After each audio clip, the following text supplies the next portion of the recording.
Olá, eu lhe dou as boas-vindas a mais um vídeo do GeoGebra e nesse vídeo nós vamos dar continuidade ao estudo de funções. Então nós vamos falar agora da função raiz enésima. Então eu vou utilizar controles deslizantes para nós visualizarmos aqui as funções raiz enésima. Então raiz enésima de x. Eu vou colocar um controle deslizante que eu vou chamar de n e vou fazê-lo variar de 1 até 10 e vou fazer o incremento de 1 em 1. Eu vou estar tomando só números naturais de 1 até 10.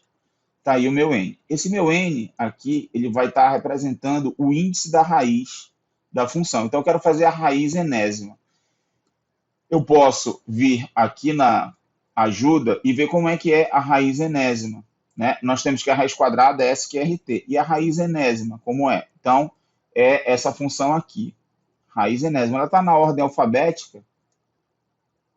Então, eu tenho aqui, ó, raiz enésima. Posso afastar aqui, ó. Eu entro raiz enésima x, n. X é a variável x e n é o índice. Então, como eu estou colocando o meu n como sendo a letra n mesmo, que eu coloquei aqui na janela de visualização como controle deslizante, então eu vou clicar aqui na função e eu já estou aqui com xn. Note que o n aqui está azulzinho, que ele já está reconhecendo que é a minha função. Ainda não dei Enter, mas a função está aqui para n igual a 6. Vou dar Enter agora. Aí eu tenho aqui, ó, raiz sexta de x. Ela está sendo mostrada aqui. Mas o interessante é o seguinte, eu pego o mover e vou fazendo aqui a variação. Note que quando n é ímpar, eu tenho uma parte negativa aparecendo aqui. Mas quando n é par, nós não temos a raiz de números negativos, né? Então, a parte negativa, ela desaparece. Só fica mesmo a parte positiva. Vou afastar um pouquinho aqui, para ela ficar mais forte aqui. Eu vou colocar uma cor vermelho mais vivo. Então, eu vou variar aqui, ó. Note, quando é ímpar, aparece a parte negativa. Quando é par, só aparece a parte de x de 0 para frente, né? Ó. E assim vai.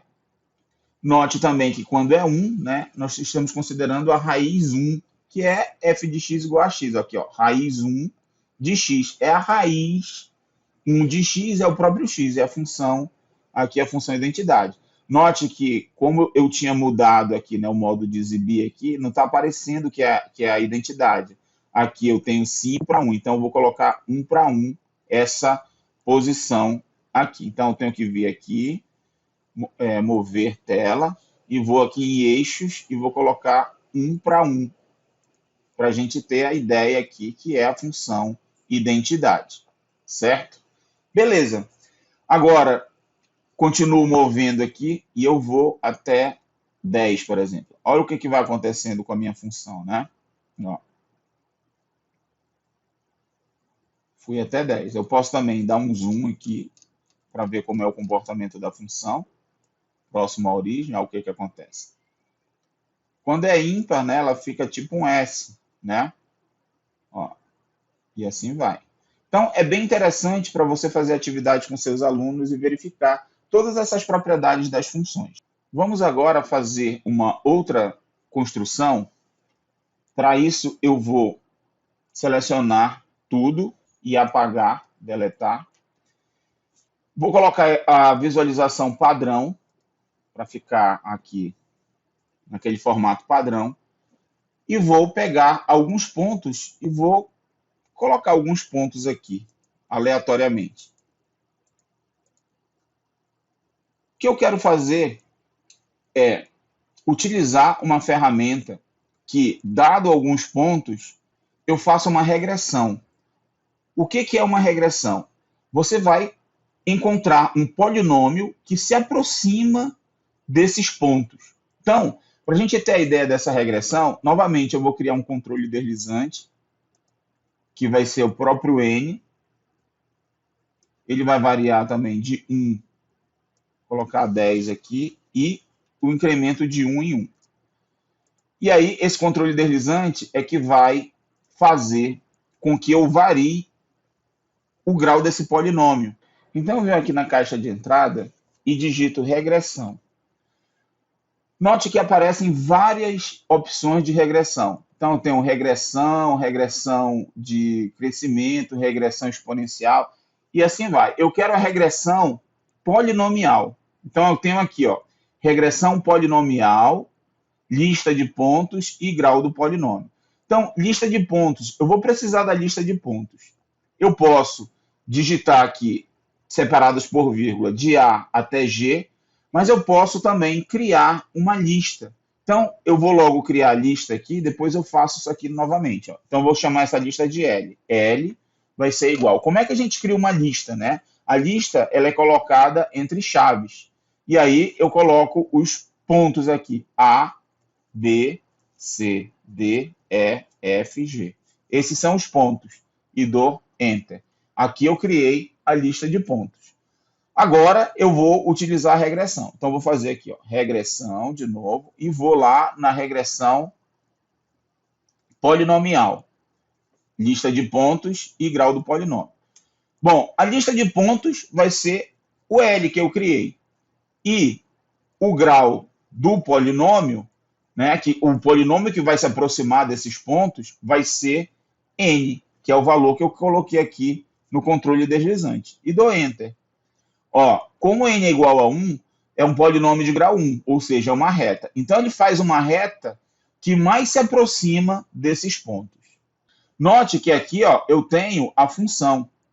Eu vou até pegar aqui o polinômio e vou arrastar para cá para a gente visualizar aqui quem é o polinômio. Então, 0,23x mais 1,22. É o polinômio de grau 1 que mais se aproxima aqui desses pontos. Então, eu vou começar a variar aqui o controle deslizante. Eu vou ter agora um polinômio de grau 2. Ó.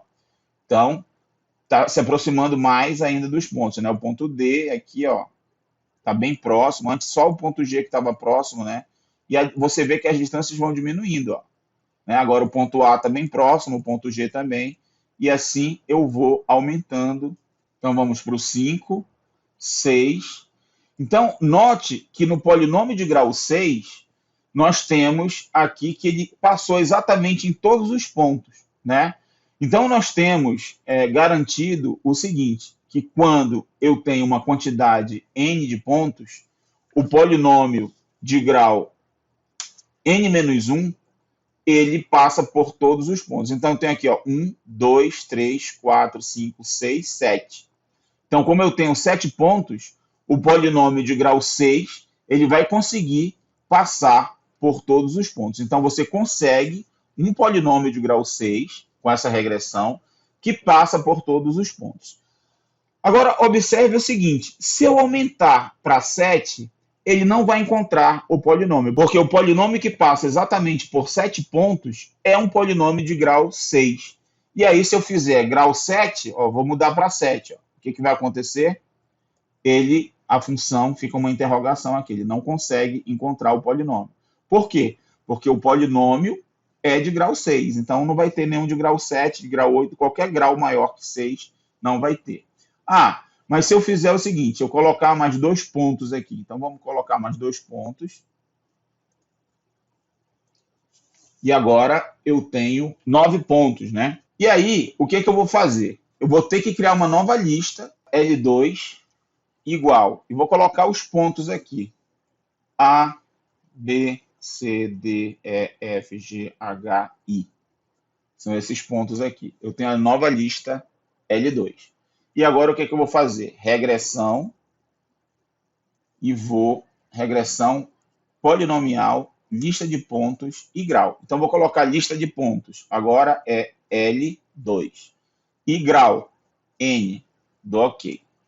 Agora eu estou com essa nova regressão aqui e observe que agora o polinômio de grau 6. Lembre, eu tenho 1, 2, 3, 4, 5, 6, 7, 8, 9 pontos. Qual é o polinômio da regressão, né? Qual é o grau do polinômio que vai passar por todos os pontos? Como eu tenho 9 pontos, vai ser um polinômio de grau 8. Então, observe que eu vou aumentando aqui, o de grau 7 né? Ele ainda não passou, ó, o ponto F está fora, o ponto G, o ponto E está um pouquinho fora, ponto C também, mas no de grau 8 não tem jeito, ele vai passar exatamente sobre os pontos. Aí está, ó, todos os pontos estão agora dentro desse polinômio, né? Ah, eu não estou exibindo aqui, aqui eu estou exibindo F, né? Eu quero exibir o G. O G é esse polinômio aqui de grau 8, tá? 0x oitava, observe que é um polinômio de grau 8, mas na verdade todos esses coeficientes aqui estão dando zero, né? Parece assim que é zero, mas não é, é porque a gente está fazendo aqui uma aproximação. Então eu posso vir aqui em opções e mexer no arredondamento. Vamos colocar aqui 5 casas decimais. Ó, aqui ficou 0,001. Vamos aumentar mais um pouquinho aqui o arredondamento para 10 casas decimais. Aí a gente vê, ó, que é um número bem pequeno aqui que está multiplicando x à oitava. Não quer dizer que era zero, não. Eu tenho um polinômio de grau 8, tá? Então, se fosse zero aqui, não seria um polinômio de grau 8, né? Então, esse polinômio aqui de grau 8 é que está passando por todos esses pontos que eu plotei aqui. Então, essa ferramenta aí, ela é muito útil. Para finalizar, existe uma outra maneira de você plotar uma função no GeoGebra, que é você fazer uma função à mão livre. Olha que interessante. Vou marcar tudo e deletar e vou fazer uma função à mão livre. Então, você vem aqui no ponteiro e coloca aqui função à mão livre. E aí você faz a função que você quiser aqui à mão livre, assim, por exemplo. Contanto que seja função, né? Claro que você não pode, dado um elemento aqui do domínio, ter dois na imagem. Por exemplo, eu fazer um negócio assim, ó, tá? Isso aqui não é função, ele não aceita. Ou fazer algo assim, por exemplo, e voltar para cá. Ele também não aceita. Então tem que ser uma função. Para cada elemento do domínio, existe um único elemento relacionado no contradomínio. Então não vá inventar de querer fazer qualquer desenho assim, que isso daqui não é função, ele não deixa. Então, note que ele colocou aqui, ó, f de x igual a mão livre x. É uma função, a mão livre, que ele não tem aí definida qual é essa função, não tem uma lei para essa função, mas você fez a função aqui a mão livre. Ah, mas e aí, se eu quiser saber um ponto dessa função, um valor dessa função? Você pode fazer. Por exemplo, eu vou colocar aqui um controle deslizante para representar valores de 0 a 5, por exemplo. E aí, eu vou colocar aqui o ponto P, que ele é igual a A, F de A. E aí dou Enter. Ó, aqui está o ponto P. Quando eu vario A, eu tenho aí a variação de menos 5 a 5 do ponto P. Muito bem. Uma outra coisa que eu poderia fazer é o seguinte. Pega um ponto, seleciona a ferramenta ponto e coloca o ponto aqui no eixo X. E aí eu vou querer fazer o seguinte. Ó, eu quero calcular a abscissa do ponto X e a função aplicado nessa abscissa do ponto X. Então, como é que eu vou fazer? Vou fazer assim, ó. Eu crio um ponto, que eu vou chamar agora de Q, igual. Aí vou colocar assim, ó, eu quero a abscissa do ponto X. Eu faço assim, X, abre e fecha parêntese, A. Ele está pegando a abscissa do ponto A. Vírgula, F de X de A. A maiúsculo, tá? X de A. Quando eu der Enter, ó, ele pegou o ponto Q aqui. E aí, se eu pegar a ferramenta mover aqui e começar a mover o ponto A, ó o que acontece. Eu vou até fazer o seguinte, eu vou pegar aqui um segmento, só para a gente fazer um segmento assim, ó, daqui para cá, e coloco o pontilhado e mudo a cor dele aqui para vermelho. E não vou exibir o rótulo dele. Então, eu estou com o segmento A, vou pegar aqui da UESC, né, para pegar o ponteiro, e vou movimentar aqui, ó. Observe ó, que o ponto, quando for zero, ó, ele fica na direção do zero. E aí, o que acontece? Se eu passar aqui, né, e sair da função, Olha o que está acontecendo aqui com G, né? Que é o valor da função da interrogação. Ele não consegue calcular. Por quê? Porque a função não está definida para esse ponto, né? Mas, a partir daqui, ó, ele vai calculando o valor da função, né? O valor do y dessa função. E aí nós temos aqui, ó, vai embora, né? Então é bem legal aí essa função que você pode desenhar à mão livre. Bom, sugiro que você assista esse vídeo completo, sem saltar, e depois você volte e vai pausando o vídeo e executando no GeoGebra, porque dessa forma você consegue aprender tudo que foi visto nesse vídeo. Espero que vocês tenham gostado. Deem aí um like no nosso vídeo, faça comentários e toque o sininho também, porque você acionando esse sininho, sempre que tiver um vídeo novo, você é um dos primeiros a receber a informação do vídeo. Nos encontramos no nosso próximo vídeo sobre funções. Até lá!